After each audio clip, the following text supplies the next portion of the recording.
காக்கி சட்டை போட்ட மச்சான் களவு செய்ய கண்ணம் வச்சான் கண்ணம் வைக்க வந்த மச்சான் கண்ணத்துல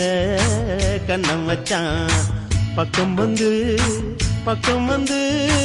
பாவி மனச பத்த வச்சான் உங்க வீட்டு திண்ணையிலே அதுக்குத்தானே குத்த வச்சான்